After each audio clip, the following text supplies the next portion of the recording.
ദൈവം ആദത്തെയും ഹൗവായെയും സൃഷ്ടിച്ച ശേഷം അവരെ ഏദൻ തോട്ടത്തിൽ കാവലാക്കി. എന്നാൽ അവർ പാപം ചെയ്തു. ഇതറിഞ്ഞ ദൈവം അവരെ ഏദൻ തോട്ടത്തിൽ നിന്ന് പുറത്താക്കി. ഈ സംഭവം ഞാൻ ഒരു പാട്ട് രൂപേണ ഇവിടെ അവതരിപ്പിക്കുന്നു.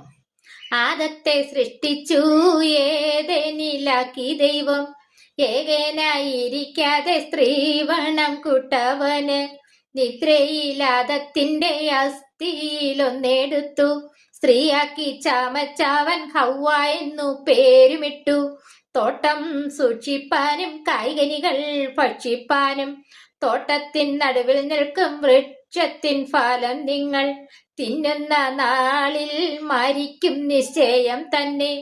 ആദത്തെ വഞ്ചിപ്പാൻ സാത്താൻ ഒരു സൂത്രമെടുത്തു, സർപ്പത്തിൻ വായിൽ കയറി സാത്താൻ വശവുമായി.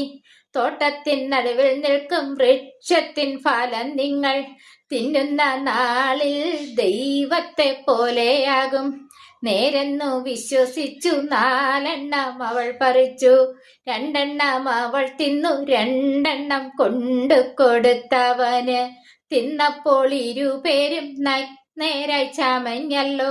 ഇതിനായിട്ടാണോ ആദാമേ നിന്നെ ഞാൻ സൃഷ്ടിച്ചത്? കൂട്ടായി തന്ന സ്ത്രീ പഴം തന്നു, പക്ഷി